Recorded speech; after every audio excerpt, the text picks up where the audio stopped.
belisihlaba nazo eliniweyo kusukela maphakade kusemaphakadeni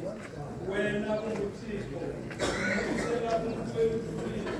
futhi kuyabonyana kwabantu ukuba iwaka leminyaka emehlweni akho injengeminyezelo ayedlulayo injengomlilo wasebusuku uyabakhukulisa abalande ngengomso babuye bahlume njengotshani ngomso kuyatshatshamba ubuye kuhlume ngokuhla kuyasikwa konke ngokuba siyaphela kumsindo wakho sikhwankiswe ubushushu bakho ubeke ubungqenqa bethu phambi kwakho esikufihlileyo kubeke emkhanyisweni ubuso bakho ngokuba yonke imihla yethu ihlangene ngokuphuma komsindo wakho iphelisile iminyaka yethu njengensebenzo imihla yeminyaka yethu iseminyakeni engama-70 kuba iminyaka emininzi kakhulu iba yiminyaka engama-80 libeke ikhaya layo likwaphuka nokungabinto yakho ngokuba ithethe yakhawuleza saphaphazela simka ubani na wazi abantu omsindo wakho nokuphuphuma kwawo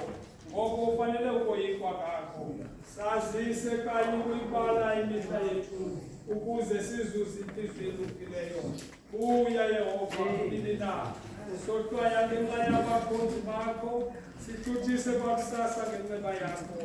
simemelele sivuye yonke imihla yethu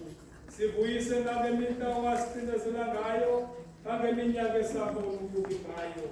ayibonakali kubakhonzi bakho imisebenzi yakho nokungangamela bakho koonyana bakho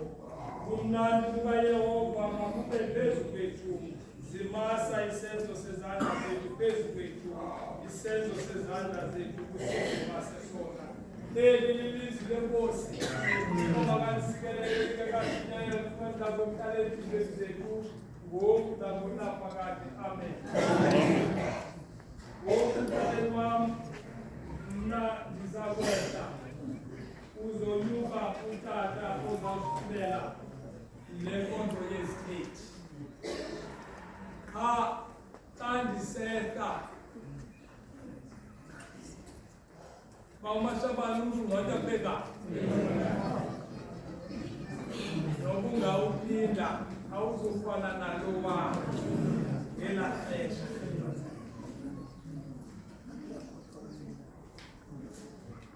umbhatazo wakho awuzukwazi uphinda umlungisa siqinisekile wonke umuntu lapha akazibonanga elapha unesizathu soba belapha masibulelekele mvuselelo esicela ihlale njalo umuntu wonke